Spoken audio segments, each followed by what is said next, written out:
Audiolibros y más presenta La Guerra de los Mundos, un libro escrito por Herbert George Wells.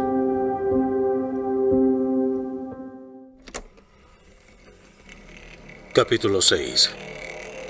El rayo calórico en el camino de Shopham. Todavía no se ha podido aclarar cómo lograban los marcianos matar hombres con tanta rapidez y tal silencio. Muchos opinan que en cierto modo pueden generar un calor intensísimo en una cámara completamente aislada. Este calor intenso lo proyectan en un rayo paralelo por medio de un espejo parabólico de composición desconocida, tal como funcionaba el espejo parabólico de los faros. Pero nadie ha podido comprobar esos detalles. Sea como fuere, es seguro que lo esencial en el aparato es el rayo calórico. Calor y luz invisible. Todo lo que sea combustible se convierte en llamas al ser tocado por el rayo.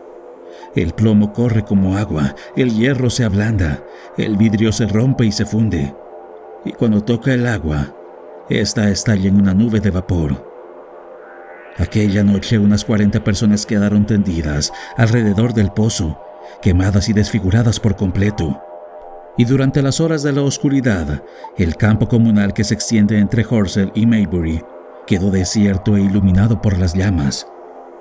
Es probable que la noticia de la hecatombe llegara a Shopham, Woking y Ottershaw, más o menos al mismo tiempo.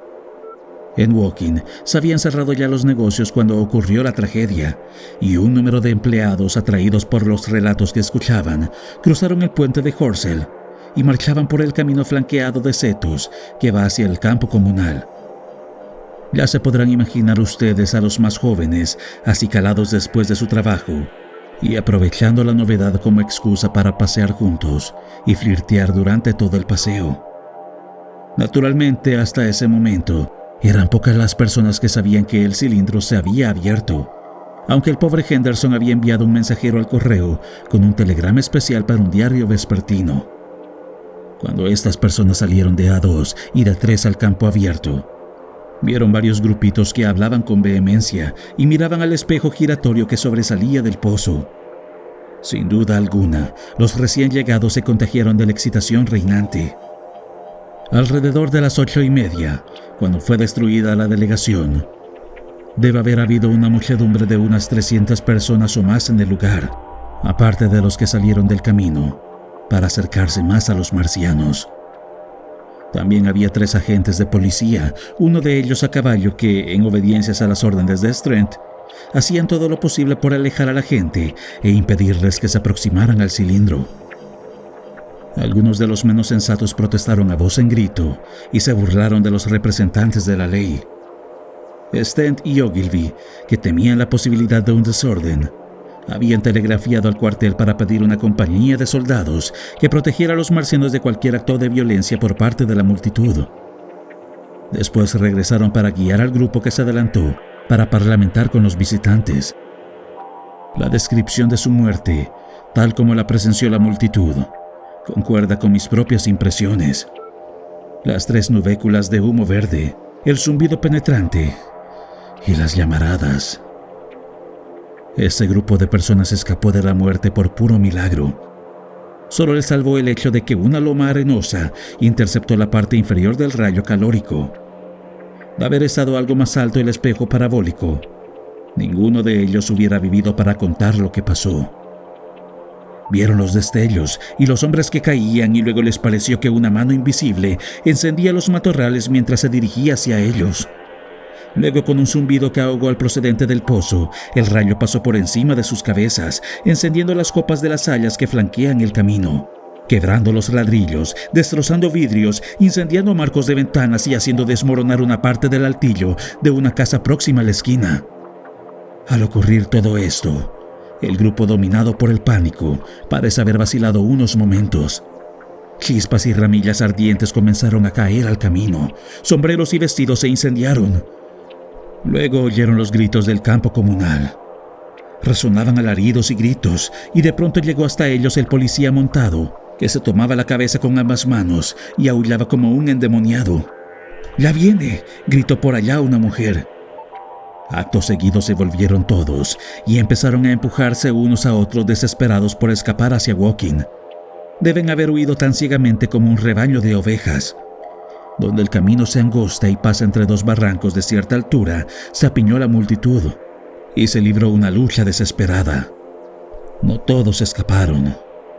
2 mujeres y un niño fueron aplastados y pisoteados, quedando allí abandonados para morir en medio del terror y la oscuridad.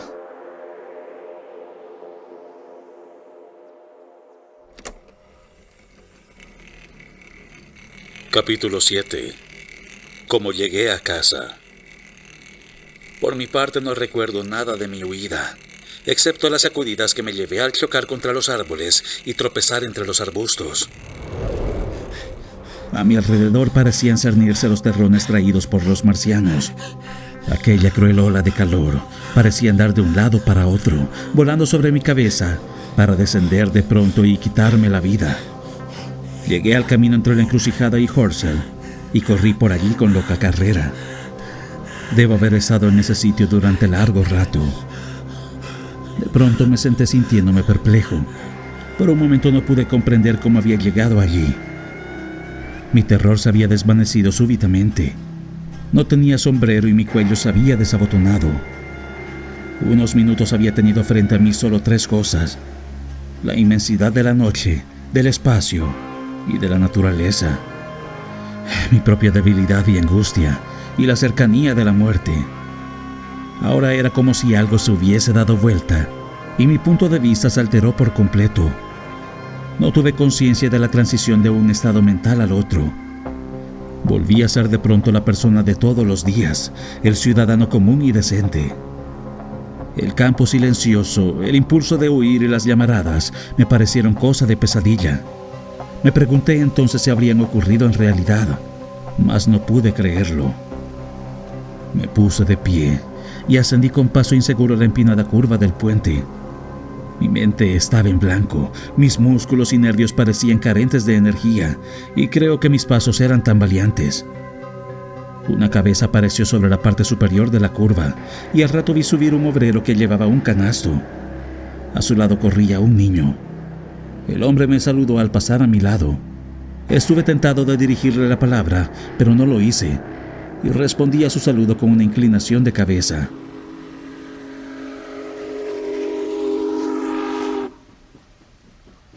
Sobre el puente ferroviario de Maybury pasó un tren echando humo y pitando constantemente.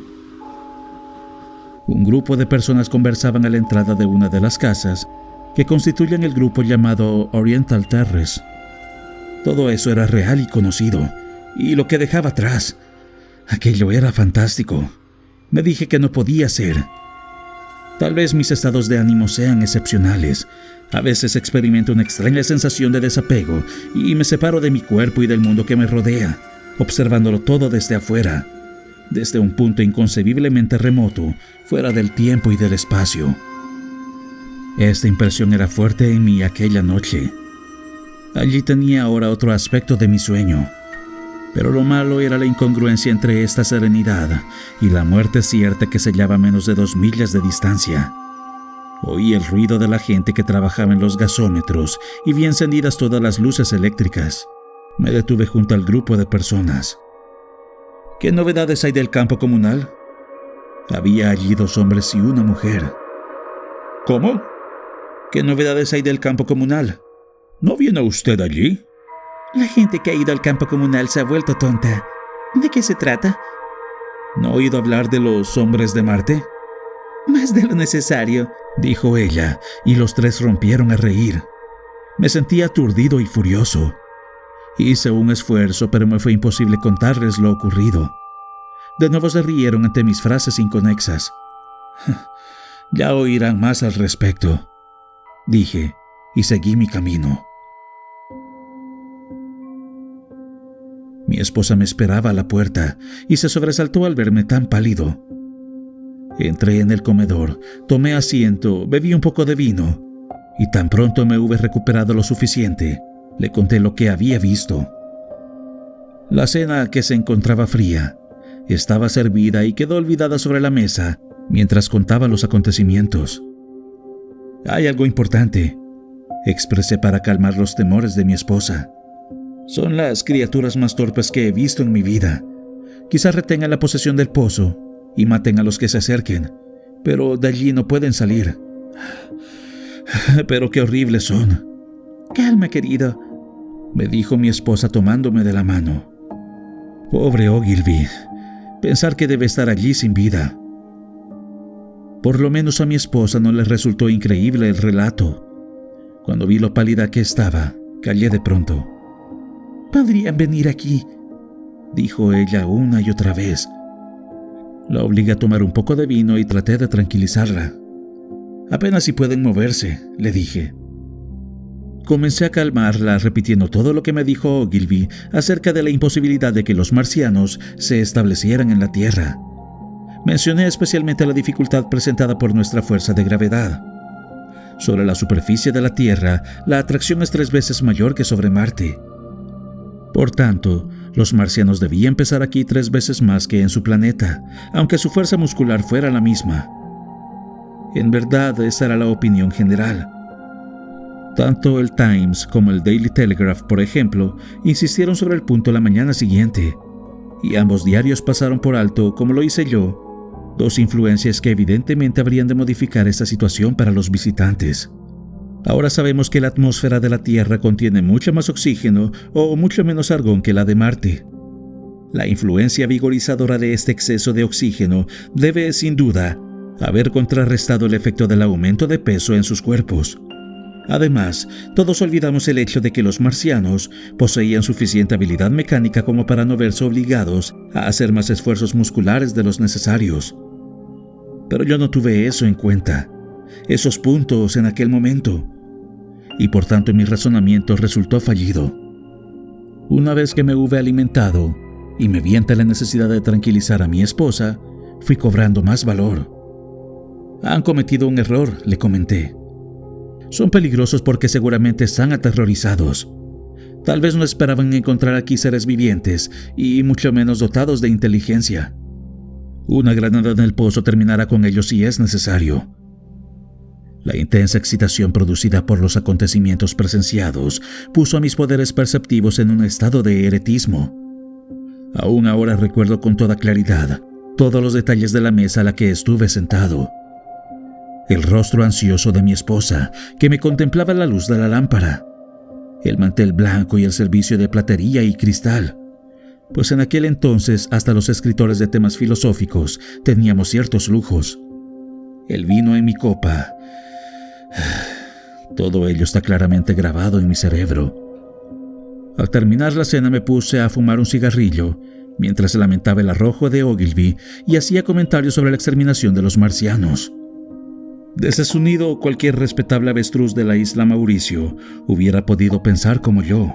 Era como si a la llegada de un barco en busca de alimento animal, el avestruz exclamara: «Mañana los mataremos a picotazos, hermosa mía». Y esa fue, sin saberlo, la última comida civilizada que hice en aquellos días extraños y terribles.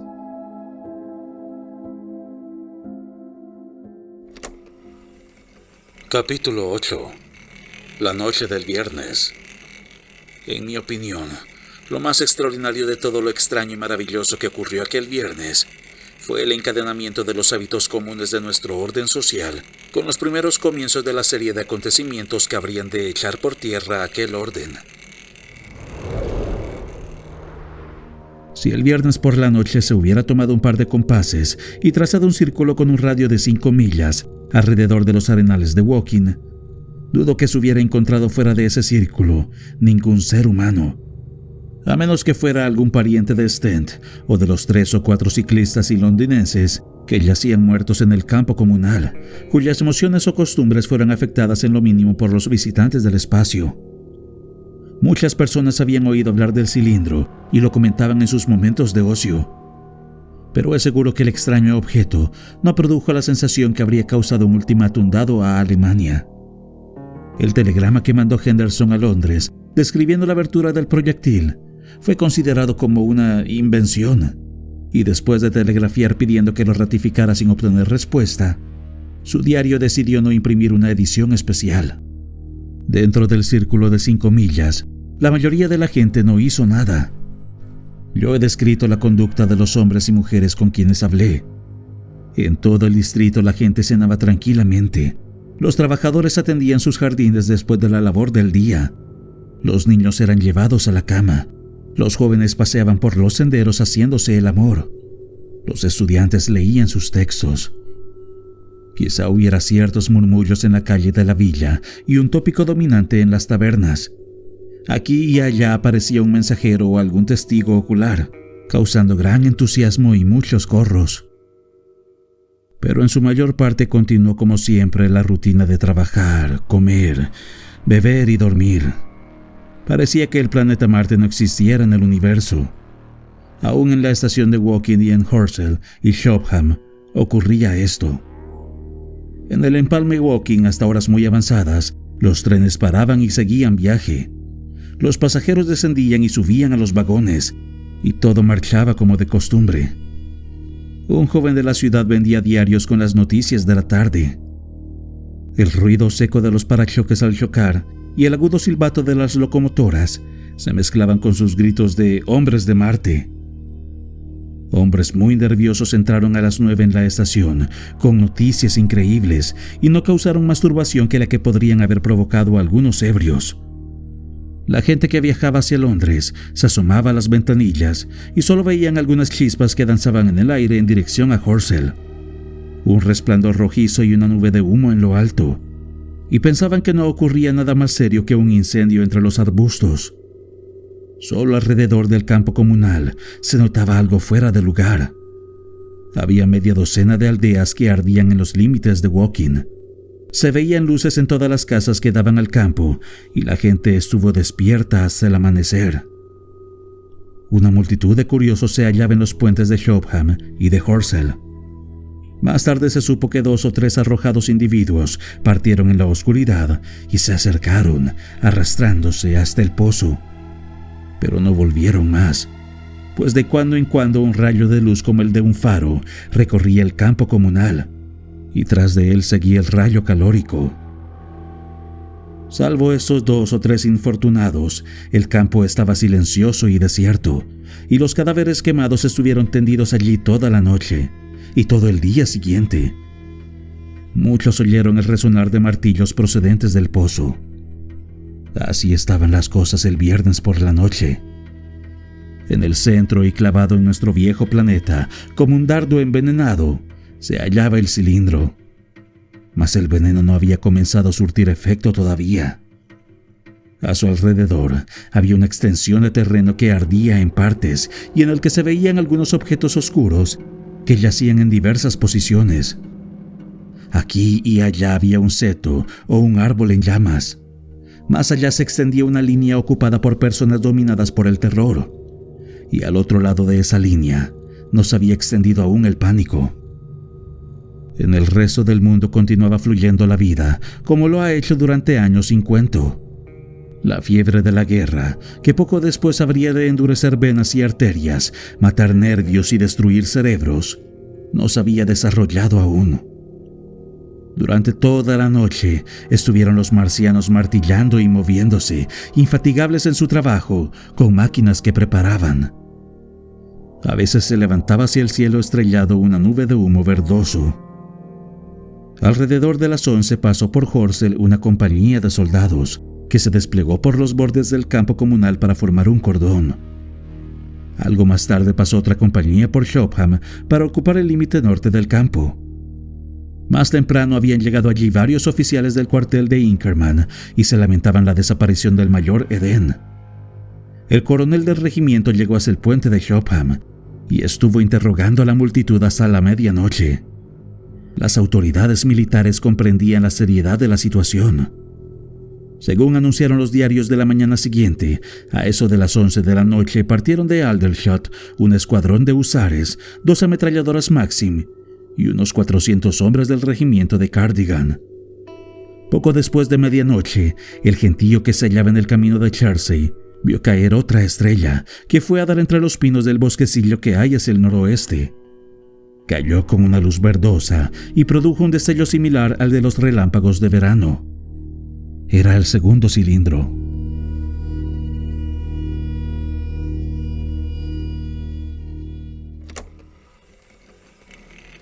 Capítulo 9. Comienza la lucha. El sábado ha quedado grabado en mi memoria como un día de incertidumbre. Fue una jornada calurosa y pesada, y el termómetro fluctuó constantemente. Yo había dormido poco, aunque mi esposa logró descansar bien. Por la mañana me levanté muy temprano. Salí al jardín antes de desayunar y me quedé escuchando, pero del lado del campo comunal no se oía nada más que el canto de una alondra. El lechero llegó como de costumbre. Oí el estrépito de su carro y fui hacia la puerta lateral para pedirle las últimas noticias. Me informó que durante la noche los marcianos habían sido rodeados por las tropas y que se esperaban cañones. En ese momento oí algo que me tranquilizó. Era el tren que iba hacia Woking. No los van a matar si pueden evitarlo, dijo el lechero. Vi a mi vecino que estaba trabajando en su jardín y platiqué con él durante un rato. Después fui a desayunar.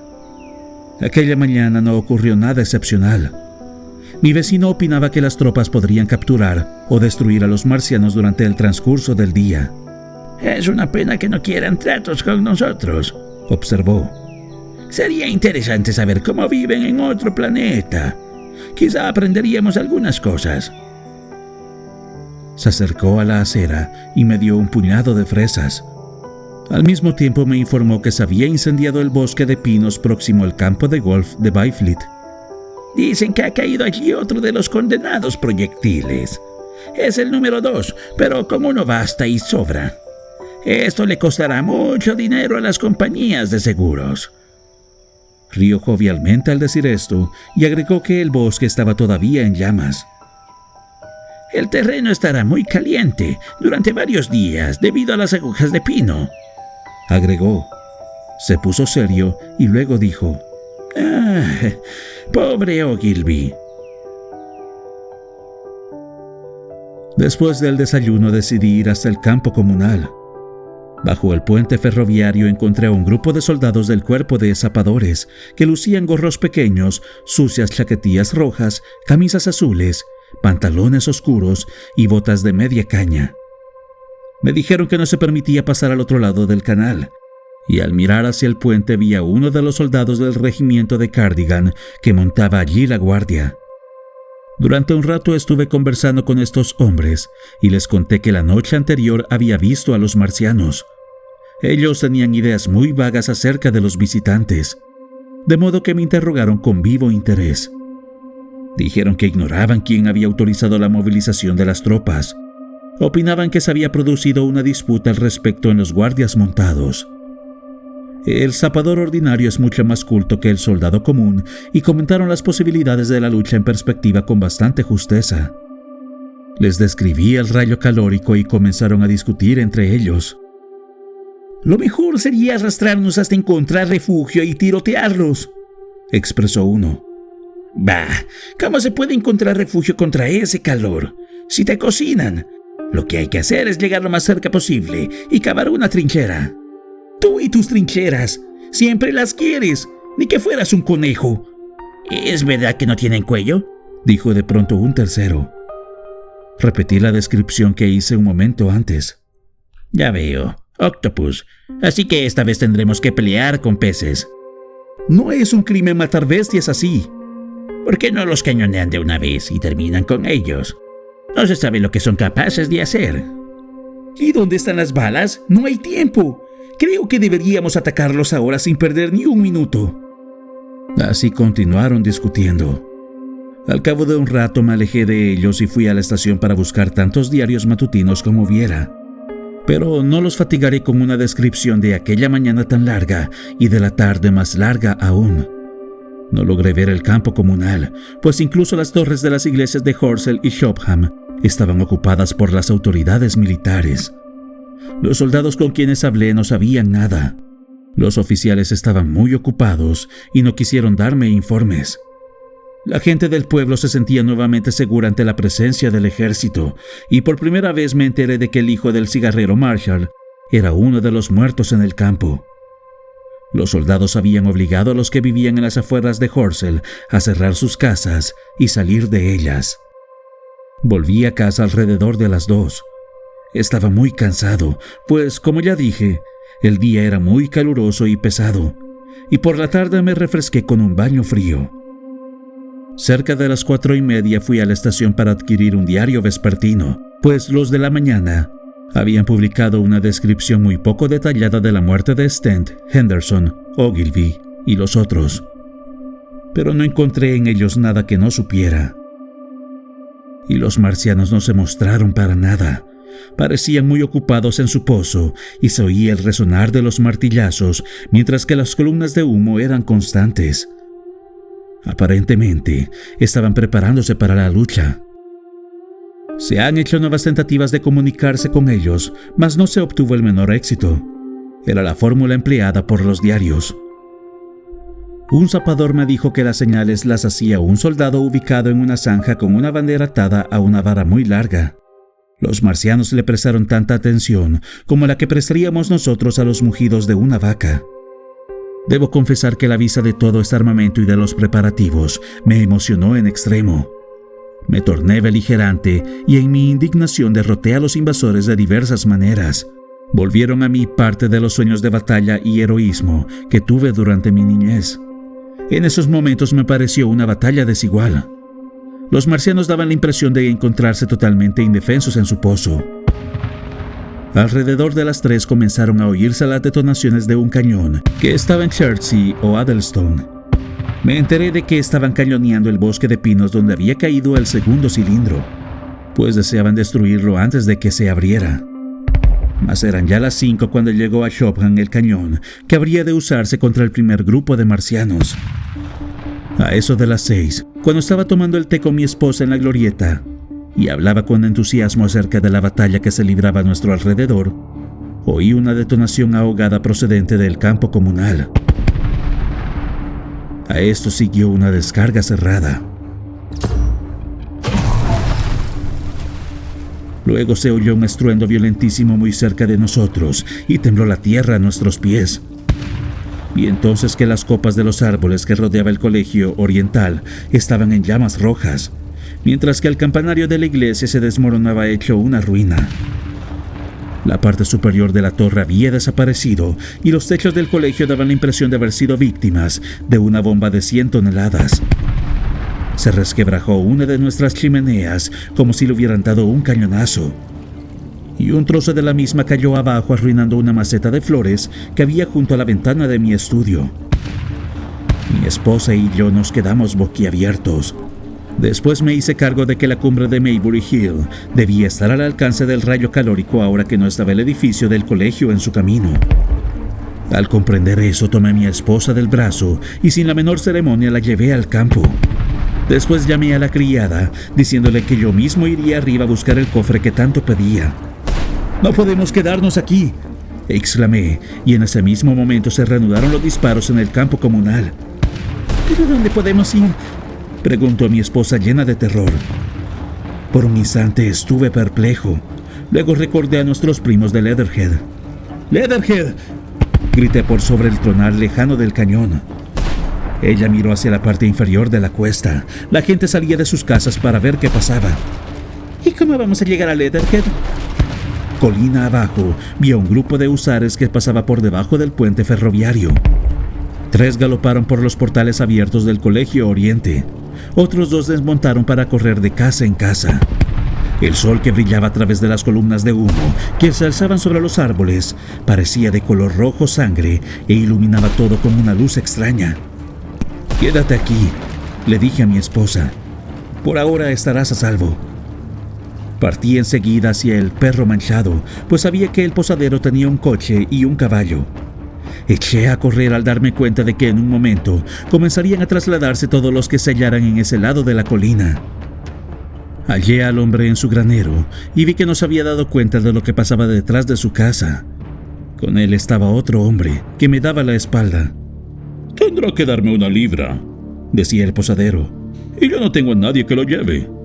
«Yo le daré 2», dije por encima del hombro del desconocido. «¿A cambio de qué?». «Y lo traeré de vuelta para medianoche». «Vaya», exclamó el posadero, ¿Qué apuro tiene? Estoy vendiendo mi cerdo. 2 libras y me lo trae de vuelta. ¿Qué pasa aquí? Le expliqué apresuradamente que debía irme de mi casa y así obtuve el vehículo en alquiler. En ese momento no me pareció tan importante que el posadero se fuera de la suya. Me aseguré de que me diera el coche sin más demora y dejándolo a cargo de mi esposa y de la criada, corrí al interior de la casa para empacar algunos objetos de valor que teníamos.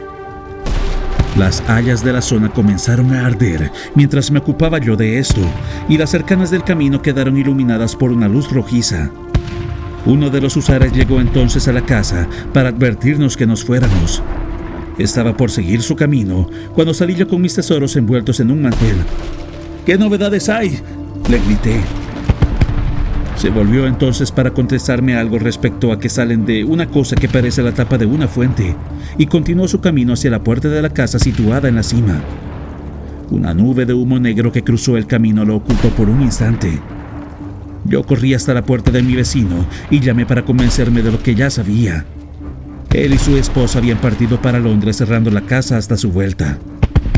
Volví a entrar para buscar el cofre de la criada, lo cargué en la parte trasera del coche y salté luego al pescante. Un momento más tarde dejábamos atrás el humo y el desorden y descendíamos por la ladera opuesta de Maybury Hill en dirección a Old Waldon. Frente a nosotros se veía el paisaje tranquilo e iluminado por el sol. A ambos lados estaba la campiña sembrada de trigo y la hostería Maybury con su cartel sobre la puerta. En la parte inferior de la cuesta me volví para mirar lo que dejábamos atrás. Espesas columnas de humo y llamas se alzaban en el aire tranquilo proyectando sombras oscuras sobre los árboles del este. El humo se extendía ya hacia el este y el oeste. El camino estaba salpicado de gente que corría hacia nosotros. Y muy levemente oímos el repiqueteo de las ametralladoras que al final callaron. También nos llegaron las detonaciones intermitentes de los fusiles. Al parecer, los marcianos incendiaban todo lo que había dentro del alcance del rayo calórico. No soy muy experto en guiar caballos y tuve que prestar atención al camino. Cuando volví a mirar hacia atrás, la segunda colina había ocultado ya el humo negro. Apuré al caballo con el látigo y aflojé las riendas hasta que Woking y Sen quedaron entre nosotros y el campo de batalla. Entre ambas poblaciones alcancé y pasé al doctor.